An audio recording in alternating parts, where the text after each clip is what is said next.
What's the meaning of bilaterally?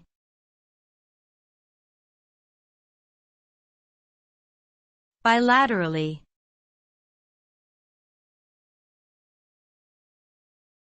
Bilaterally.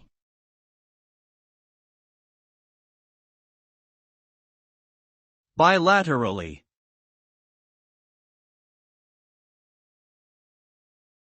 Bilaterally.